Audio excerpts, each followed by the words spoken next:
This is in response to Billy's Talking Points memo from Monday, January 26, 2014. Is Obama being humiliated? And basically the premise of the whole thing is that Benjamin Netanyahu, the Prime Minister of Israel, is going to speak before the Congress sometime in March. He was invited by Boehner, and of course this is considered a slap to Obama because Netanyahu didn't tell Obama or the White House or anything. Normally, between heads of state, the head of state of Israel would talk to the head of state of the United States to say that they're coming ahead, that this is what they're going to do, this is our itinerary. That wasn't done, so Billy says he's being humiliated. And of course he indicates that we want to know what Netanyahu has to say. Well, we already know what Netanyahu has to say. He's a far right. He's very an ideologue. He loves war. I do believe, I won't say he loves to kill people, but he loves war. It's very important for him to have an enemy, and to have that enemy as the extreme bad person, just the way the Republicans like to have that also many times.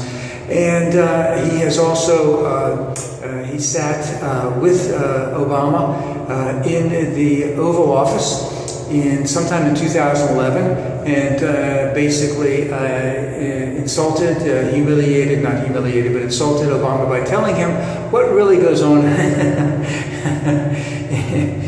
what's really going on in the Middle East. Those are types of things that are not said from head of state to head of state in front of the press. But Netanyahu did it, because that's the type of person that he is, and that's why he gets along with Boehner. So he's going to make this type of thing, and Billy wants to know if he's being humiliated. He's not being humiliated. It's really just showing what type of person Netanyahu is. And of course, Billy wants to go into the whole thing about the U.S. in danger. They're in danger of terror. They're in danger of terror because of this radical Islam. And he wants to hear what Netanyahu has to say. Netanyahu basically wants to say he wants to go to war. Yeah, he wants to take out the atomic, what do you want to call it? The plants, the atomic plants in Iran, not Iraq, in Iran. And the thing is, they have many centrifuges there. They're processing uranium, the uranium plants, that's what I meant to say. They're processing uranium. The IAEA, the International Atomic Energy Association or Commission, has been in there. They're monitoring the plants right now. That's why the discussions have gone along so far as they have. They've been going on for years. It's an ongoing type of thing. And of course, the Iranians are going to fight for the hardest bargain they can to help them save face the whole way. The United States is working in cooperation with Russia, in cooperation with China, in cooperation with Great Britain, in cooperation with France, Germany, etc., to try and keep Iran from getting a nuclear bomb. And just a little bit of parlance here is that they are processing uranium at these plants. They're processing it at a much greater, much lower grade uranium than would be required to produce a nuclear bomb. It's being monitored by the IAEA, and of course things are going along. But of course Billy wants to conflate the atomic bomb with radical Islam, and of course you can do a little bit, but he wants to conflate them completely. Because he's indicating that they might have a bomb in 2 months. Well, they will not remotely close to have a bomb in 2 months. They won't remotely close to have a bomb in 2 years, unless they started that all on themselves. And let's get something straight here too. Iran is hurting in a couple of ways. Number one, the sanctions are hurting them because they trade oil in dollars. Okay, they can't do that anymore. Okay, and second thing is the oil that they can get out and sell for whatever denomination that they can, they're getting a heck of a lot less of than they were before. And so they're hurting. So it's in their best interest to try and get a good deal, as best a deal as they can. But they don't have a great hand right now. Billy's not telling you any of that kind of stuff, And of course he's saying that a shooting war we really don't want, a shooting war is possible. I don't think a shooting war is going to happen, because Iran knows, just like Hillary Clinton said many years ago, a number of years ago, if they do anything, we're going to attack them and we're going to blow them to smithereens. So we know that's not going to happen. But again, Billy wants to conflate radical Islam with Iran. Of course, let's get another thing straight here, a little bit about Iran. Iran is a separate or people from Iran are Farsi. They're not Arabs.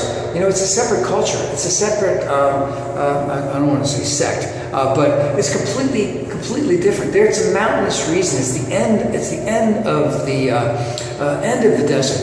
You know, it's not necessarily warm there at all. I do believe that Tehran is on a plateau. So, you know, Billy goes on to the saber rattling. Let's not have any saber rattling until, you know, we find out what's going to happen in June. In June, place more sanctions on. But again, he wants to conflate radical Islam with Iran. Let's get something straight. Yes, Iran is a bad player in the area. Okay, they do help out Hezbollah. They do help out Hamas. They do foam instability in the region. They would like to have, probably would like to have an atomic bomb, but just remember that Pakistan is nearby them and India is nearby them on their northern and western sides, and they both have atomic bombs. They both have multiple atomic bombs. And of course, of the two, I would say that Pakistan is much more unstable between Pakistan and India. And then really don't know how stable Pakistan is by itself as compared to Iran, even though I'm not saying that they should have a bomb just because they're more stable than Pakistan. No, that's not the case at all. So Billy brings up a couple things. You know, he brings up something Tom Brokaw said on one of his shows is you know, that we need to, we don't have a really plan to defeat the jihad. See, he's conflating the jihad and he's conflating Iran into two separate things. Remember that the jihad that he's been talking about mostly has been about ISIL, not ISIS, of course, that has been roaming around northern Iraq and Syria, who are mostly Sunni, whereas Iran is mostly Shia. Okay, but he wants to conflict the two, and of course he's saying that they're going to come over and they're going to get us, and they're going to get us. And of course, no, they're not really going to get us. Khomeini, I do believe, was a place in northern northern Syria, which the Kurds. Their Peshmerga, with the help of the United States and with the help of France, because I believe France has been doing some bombing too. You know, they've retaken their town. Again, there's a lot of no man's land in Syria. That creates a vacuum that's easy for ISIS or ISIL to fill, and the Kurds are going back to do it. Of course, they would like to get Mosul back. That could possibly happen fairly soon once the summer starts coming along, and hopefully that Iraq will send their troops to do that type of thing. Now, Billy goes on to talk about how the White House is afraid of the Muslim world. They're not afraid of the Muslim world. You know, let's just get something straight here. Between Netanyahu, between Bush, and between President Obama, I would take Obama over either one of those two as to be the head of the military. Bush showed that he knows nothing about military. He knows nothing about fighting. He knows nothing about killing the enemy. Whereas Obama certainly does. And of course, I do believe that Netanyahu is a war hawk.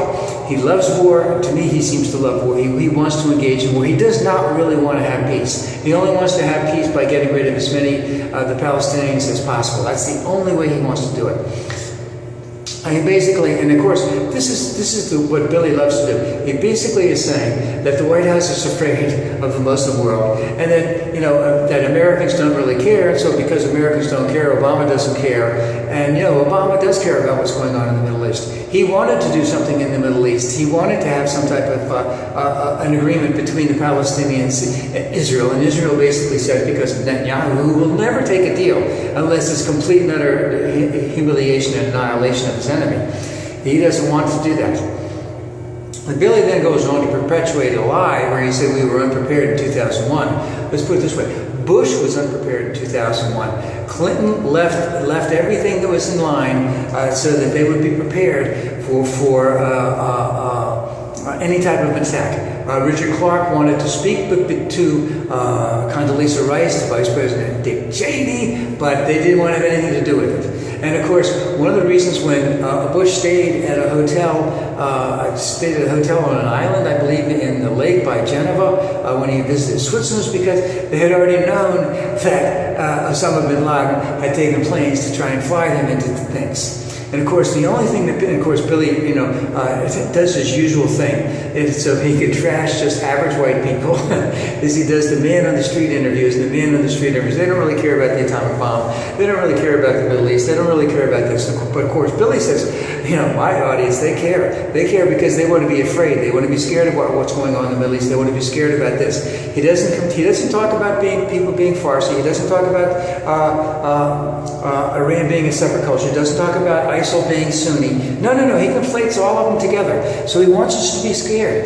And he says, that Iran has our back pushed to the wall. Our back is not pushed to the wall in any way, shape, or form. Iran is the one that's going to be hurting. They know that they're going to be hurting. They're hurting right now if they don't make this deal and they don't make some type of concessions. They know that, as I mentioned.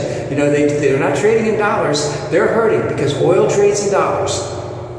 All right, the sanctions have hurt them, and the fact that gas has gone down so much has hurt them. So there's a lot that's going on that Billy talks about. And of course he tries to, is Obama being humiliated? Of course his answer is, that's what his answer is that Obama is, but it's not. Netanyahu is showing what type of person he is. Boehner is showing what type of person he is. Billy's showing what type of person he is. When you have an agreement on something like this, see, Billy wants to think that this whole thing with Iran can be done really quickly. It's been going on for years. There'll probably be some type of an agreement in June, and there'll still be negotiations that are going on. It will not be fully settled.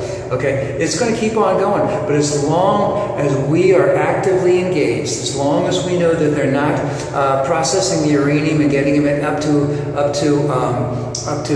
bombable, atomic bomb grade, we have reason to keep on talking to him. But that's what Billy doesn't want. He wants answers now. Netanyahu wants the answers now. I forgot about the one thing. Remember years ago when the Republicans said they wanted Obama to give Netanyahu the go ahead and bomb Iran because Iran was going to have a full-fledged atomic bomb in 6 months, and that was, 3 or 4 years ago. Now Billy says it's in 2 months. It's not going to happen.